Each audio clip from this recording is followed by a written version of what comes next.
This week on Real Talk with Denver7 and CPR News, celebrating Denver's rich Black history. In late 1800s, early 1900s, Five Points became a Black neighborhood. We're taking you to the focal point of the city's African American community, Five Points. People saw it as an opportunity for them to be successful. This particular neighborhood offered them that opportunity. Learn about the important stories preserved in this historic neighborhood and how it celebrates local trailblazers for racial equality to this day. Welcome to Real Talk with Denver7 and CPR News. I'm Denver7's Micah Smith. And I'm Colorado Public Radio's Nathan Heffel. Each week, in a partnership between Denver7 and CPR, we'll have a real talk about issues impacting underrepresented people across Colorado. February is Black History Month, and Black history is Colorado history. Today, we're taking a look at efforts right here in Denver to preserve and share crucial Black stories and contributions in our communities. And you don't have to go far to learn about Denver's diverse roots. A lot of that history is on full display in the city's historically Black Five Points neighborhood. And the best place to see it all preserved is at the Blair-Caldwell African American Research Library. It's not only a full-service library branch, but also a museum, gallery, and of course, research. We headed out to Blair-Caldwell to show you the important work that they're doing.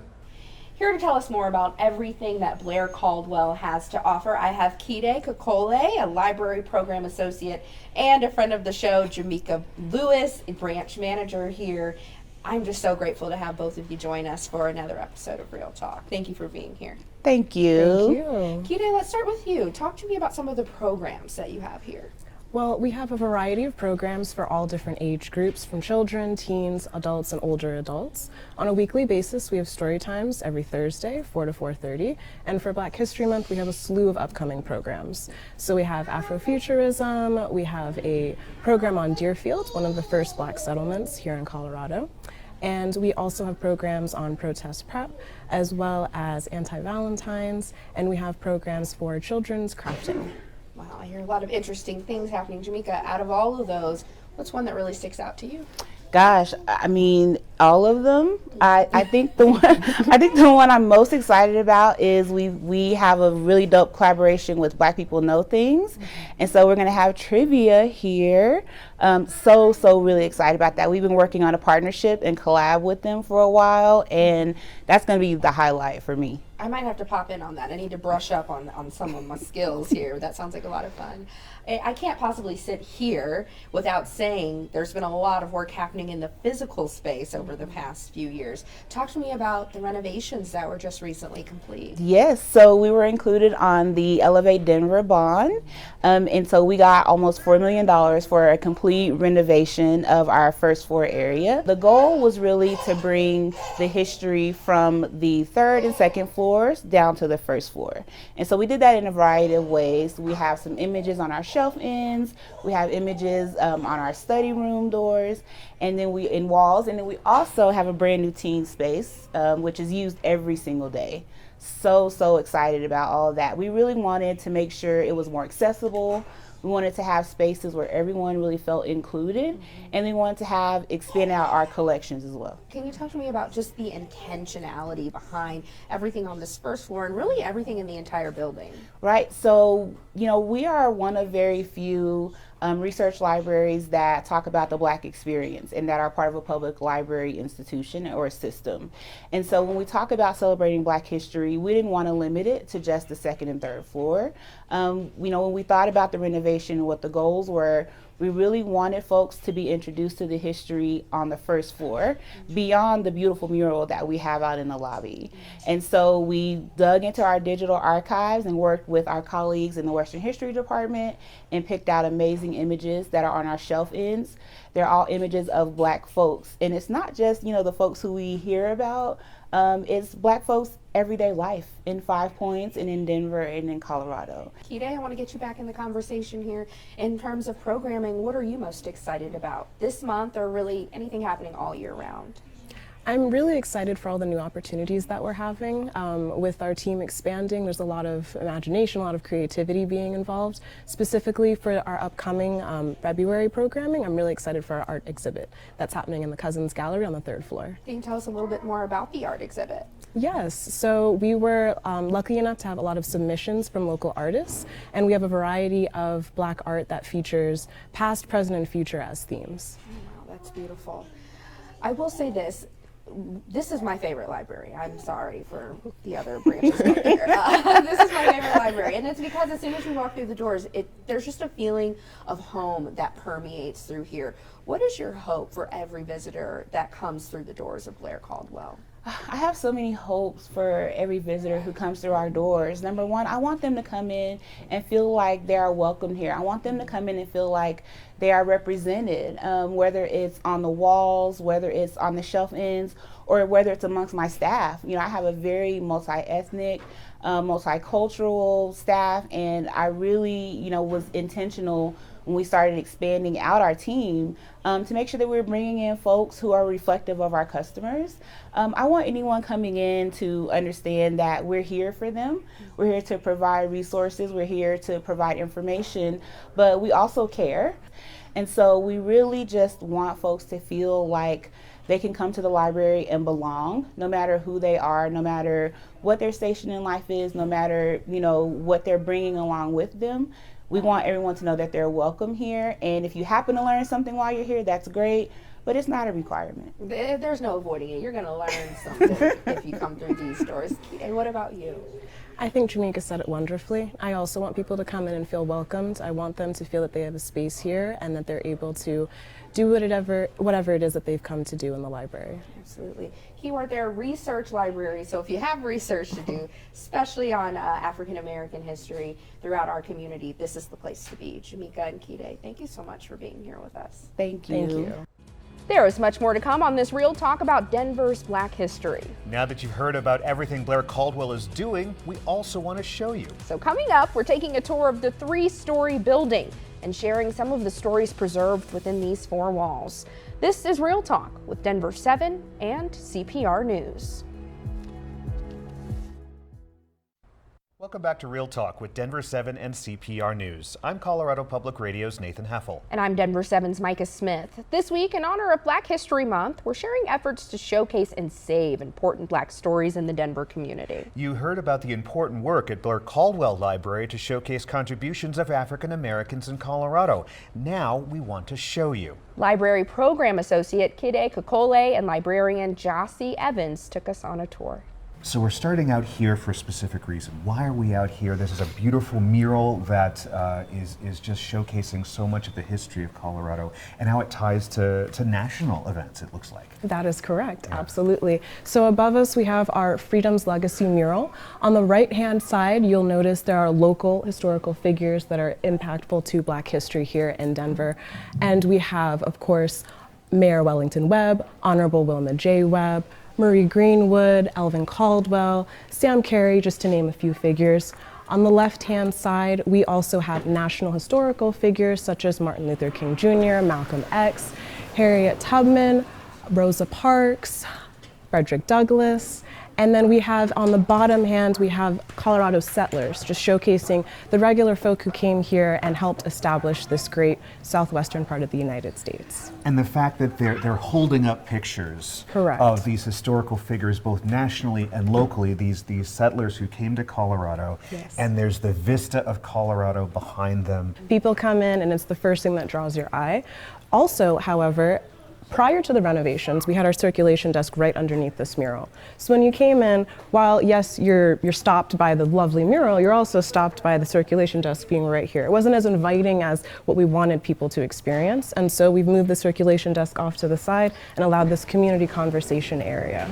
Additionally, we also brought down a lot of our 3rd floor digital collection. So at the end of the ranges, you'll notice there are photographs of Black history. We also have here our new African American collection. We have our redesigned children's space, which is often utilized. We have this lovely art piece that was commissioned by Sam McNeil of Superior Iron Works, representative of the 5 Points. Our teen space which is very popular for gaming and other purposes. And then we have our study rooms, which are available to rent for free, as well as our larger conference rooms for meeting areas. And the photos are the thing. The photos that are everywhere here that highlight what history there is here. Was there a conscious decision that this is always what you wanted to do, to have these photographs here to link people to their culture? That's correct, yes. We wanted people to get a sense of, yes, you're coming into the library, but you're experiencing that history from the moment you enter. And so also here are these amazing portraits. Who are these people? We know who they are, but if you're listening or watching at home, who are these wonderful people? So these two gentlemen are the reason why we have the Blair-Caldwell Library. We have Dr. Omar Blair and then Alvin Caldwell. Both of these gentlemen helped bring this library together with the help of former Mayor Wellington Webb. And yeah, they are the namesake. These are why we have this building here today and are able to house all this great history. Yeah. Let's go upstairs. Okay, let's go. Okay, so we are outside of a very important room with That a is very correct. important name. Tell us about this room and why it was named for this person.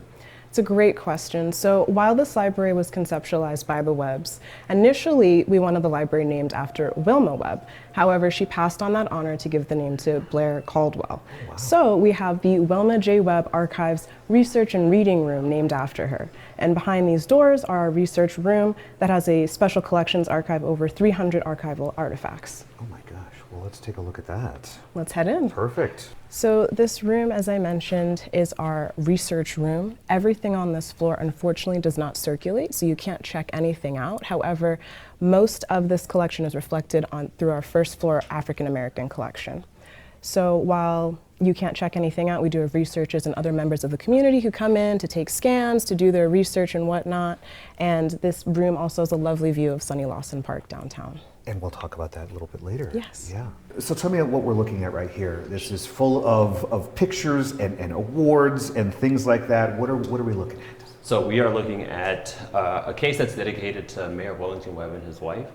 So on this floor, you're going to find a lot of our community cases that highlight people, organizations that are important in the Denver community and beyond. And this one is dedicated to the mayor.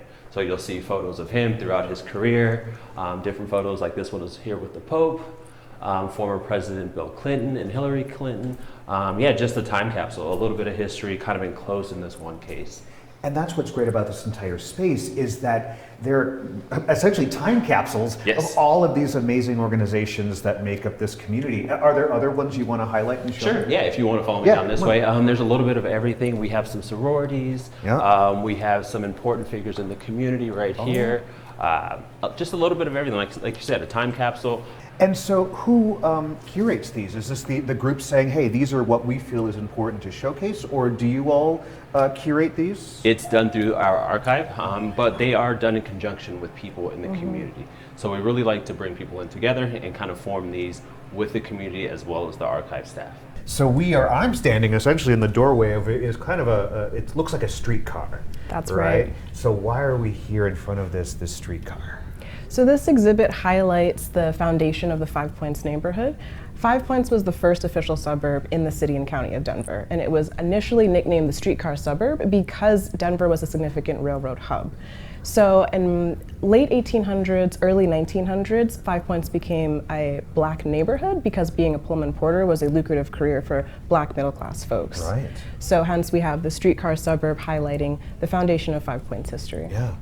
And going in, we have a picture here. Is this 5 Points that we're seeing? That's is this right. A picture of That 5 is Points? 5 Points. There are a bunch of buildings that say Excelsior Steam Engine Works, Pattern Shop, Foundry, Boiler Shop. That was what was in this neighborhood. Correct. Yeah. Very industrial neighborhood. Yeah.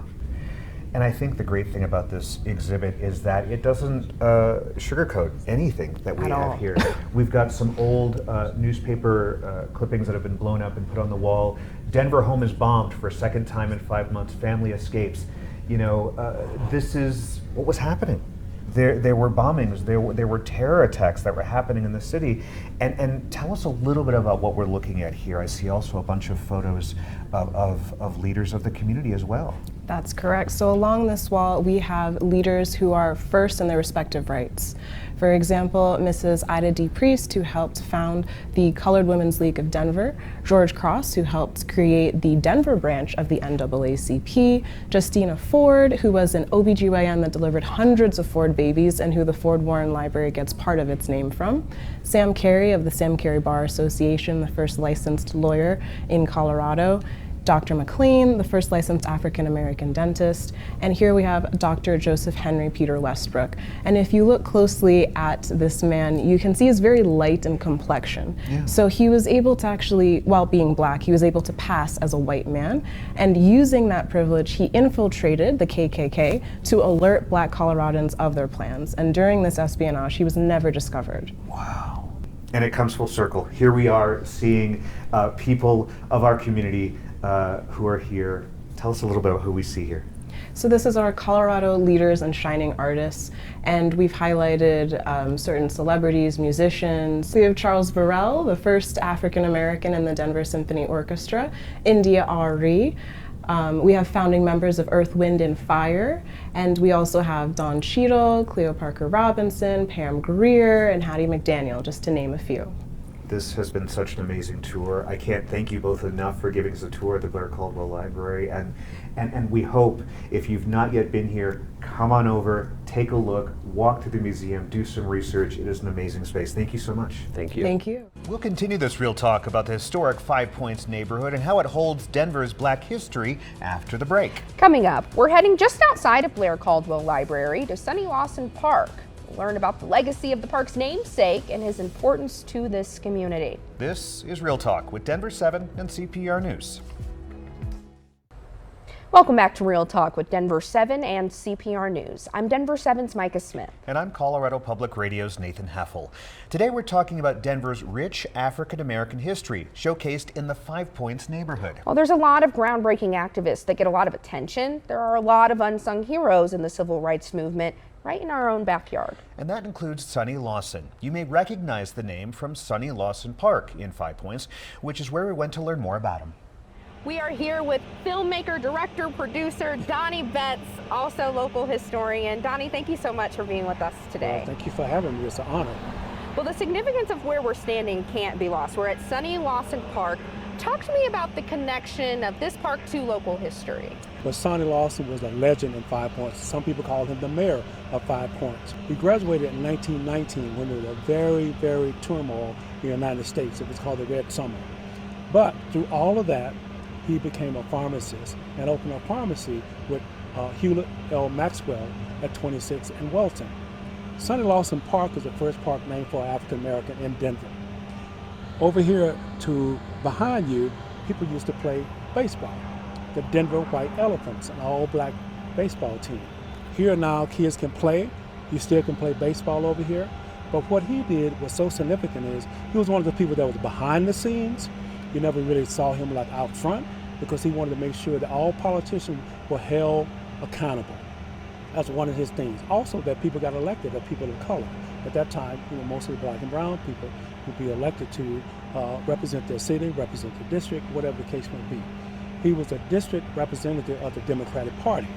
So Sonny Lawson, a lot of people don't know, and we're hoping that people will know his importance to this community. And so the importance of this community for this person cannot be overstated. No. The fact that he was a pharmacist, yes, and the fact that he was helping people in his community here, yes, because there was no one else. You couldn't go outside of Five Points to get that service. No. Instead, it had to happen here. Talk about that. Well, because Denver, like a lot of cities, were redlined. The red line means that economically, black people were cut off from the real housing, from businesses, and so on and so forth. So he made sure that people got jobs. And you think about Denver, the Denver-Kansas City rail line was very important. So a lot of people came here to get work in Denver through that rail line. Yeah. So porters, nurses, whatever the case might be, he made sure they had a place to stay. He made sure they had jobs, their children had jobs, and so on and so forth. So that's the significance of Sonny Lawson and people like Sonny Lawson. I want to talk a little bit about Sonny Lawson when he graduated. You said in 1919? 1919. You said the Red Summer. There's a Yes. lot of people who may gloss over that and not really understand what was happening, the Right. turmoil that was happening. Can you tell us a little bit more about the environment that Sonny Lawson graduated in? Well, you know, I would say that sometimes history repeats itself. So there was a lot of division in the country. At 1919, people were returning home from the war, people meaning soldiers returning home from the war, thinking that they would have a now opportunity, soldiers of color, that they now would have an opportunity, black, indigenous, Latino, they would have an opportunity now to take part in this, what we call the American dream. But instead, they faced racial disparities. And not just racial disparity, there were a lot of people hung during Red Summer 1919. That's why it called Red Summer 1919. Blood was running in the street, literally. And people of color were being hung, shot, killed, abused once they turned home. Soldiers in particular returned home from the war.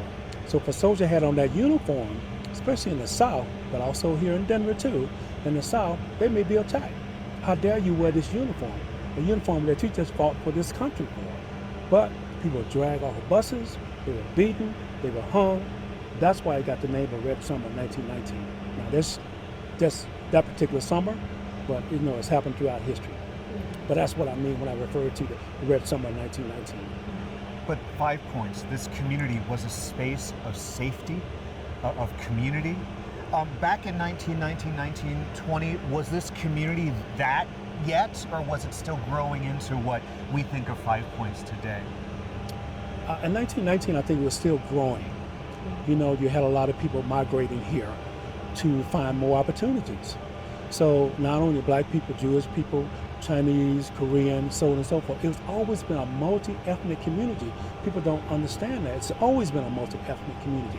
Primarily, it was a black community because, as you referred to earlier, people couldn't go beyond certain boundaries. Right.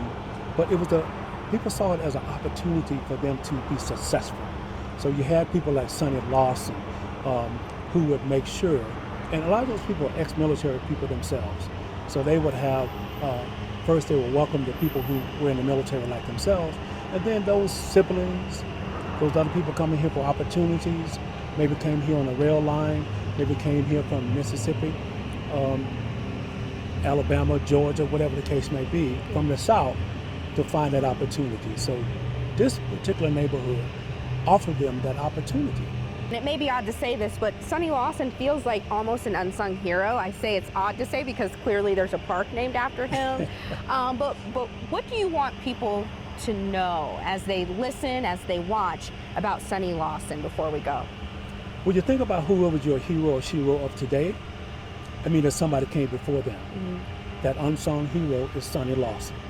Sonny Lawson laid the groundwork for a lot of the people that we see today that are running for office and obtaining office. So he was behind that. You see somebody who's like, if he were alive today, he would have a pack.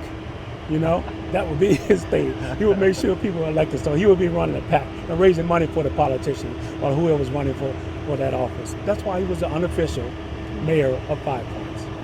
Thank you so much, Donnie Betts, for joining us for this Real Talk. My pleasure. All right.